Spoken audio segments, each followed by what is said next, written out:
नमस्कार, मी पल्लवी. स्वागत आहे तुमचं सगळ्यांचं माझ्या किचनमध्ये. आज आपण वर्षभरासाठी लागणारी धना पावडर घरच्या घरी बनवणार आहोत आणि या धना पावडरचा रंग बघा किती भारी आलेला आहे ना. वर्षभरासाठी धना पावडर बनवताना काय काळजी घ्यावी, त्याचसोबत धना कोणता वापरावा, ही सगळ्या बारीक सारीक गोष्टी मी आज तुमच्यासोबत शेअर करणार आहे. त्यामुळे व्हिडिओ शेवटपर्यंत नक्की बघा. सर्वप्रथम आपण धना पावडर बनवण्यासाठी धने कोणते वापरावे हे बघून घेणार आहोत. इथे मी अर्धा किलो इंदोरी धने घेतलेले आहे. शक्यतो धना पावडर करताना इंदोरी धनेच वापरायचे आहे. आता बघा, इंदोरी धने ओळखायचे कसे. एक बाजारात पिवळ्या रंगाचे धने असतात आणि एक हे बघा हिरव्या रंगाचे, हिरवेगार असतात ना, ते इंदोरी धने असतात. शक्यतो इंदोरी धनेच वापरा.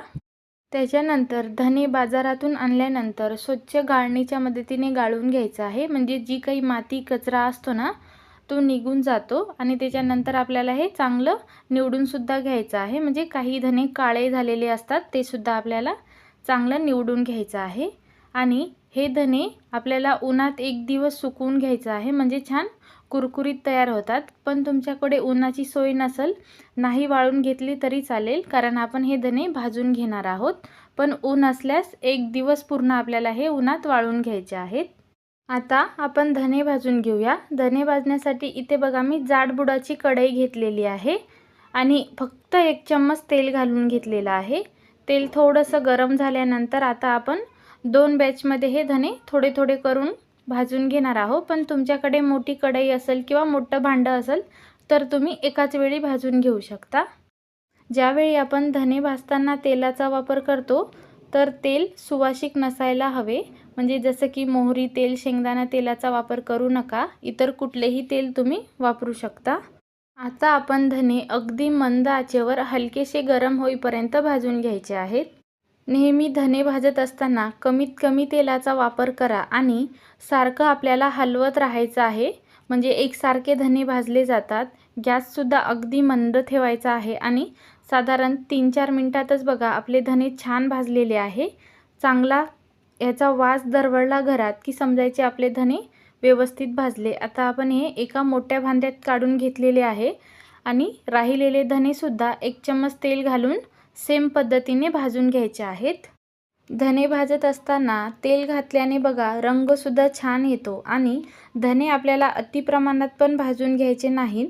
जास्त भाजल्याने धने काळपट होतात आणि धना पावडरसुद्धा काळपट तयार होते. आता बघा इथे मी सगळे धने भाजून घेतलेले आहेत आणि एका मोठ्या परातीत काढून घ्यायचे आहे. म्हणजे थोडेसे आपण हे धने गार करून घेणार आहोत.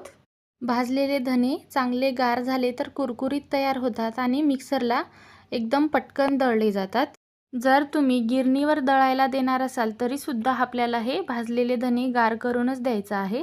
आणि गिरणीवाल्याला सांगायचं आहे की तुम्ही ज्या गिरणीत हळद दळलेली असेल ना, त्याच्यातच धना पावडर दळून द्या. म्हणजे धना पावडरला रंग चांगला येतो. आता आपण बघा एक मिक्सरचं भांडं घेतलेलं आहे. थोडं थोडं करून आपण हे धने मिक्सरला बारीक वाटून घेणार आहोत. धना पावडरला रंग चांगला येण्यासाठी आता बघा आपण एक सिक्रेट पदार्थ वापरणार आहोत, ते म्हणजे हळद पावडर. आता आपण हळद थोडं थोडं घालून धना एकदम बारीक वाटून घेणार आहोत. जेवढं शक्य होईल ना तेवढं बारीक आपल्याला धना पावडर करून घ्यायची आहे. आता आपण हे मिक्सरला एकदम बारीक दळून घेतलेलं आहे आणि रंग बघा तुम्ही किती छान हिरवंगार आलेला आहे. अशी हिरवीगार धना पावडर तुम्हाला मार्केटमध्ये कुठेच मिळणार नाही. आता बघा आपण धना पावडर एका गाळणीच्या मदतीने गाळून घेणार आहोत. अशी बारीक धना पावडर तयार होण्यासाठी आपण धना अगदी मंद आचेवर भाजून घेणे हे खूप गरजेचे आहे.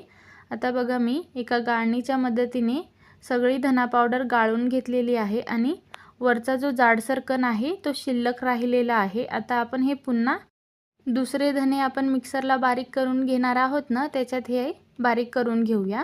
आता बघा मी राहिलेले धनेसुद्धा बारीक करून घेतलेलं आहे. हे सुद्धा आपण गाळणीच्या मदतीने गाळून घ्यायचं आहे. सगळे धने आपण मिक्सरला बारीक करून गाळून घेतलेले आहे आणि जो काही भरडसर भाग शिल्लक राहतो ना, तो आपण ज्यावेळी वाटण करतो ना त्याच्यात तुम्ही हे घालून घेऊ शकता. म्हणजे फेकून न देता त्याचा वापर करून घ्यायचा आहे. आणि बघू शकता तुम्ही आपली मस्त हिरवीगार घरच्या घरी धना पावडर तयार झालेली आहे. घरी धना पावडर बनवताना हळदीचा वापर नेहमी करा, म्हणजे धना पावडरला रंग खूप छान येतो. हळद वापरायची नसेल तर त्याच्या जागी हळकुंड देखील वापरू शकता. आता आपण ही धना पावडर वर्षभर कशी साठवायची ते बघूया. धना पावडर वर्षभर साठवताना शक्यतो काचेच्याच भरणीचा वापर करा, म्हणजे काचेच्या भरणीत धना पावडर वर्ष 2 वर्ष अजिबात खराब होणार नाही.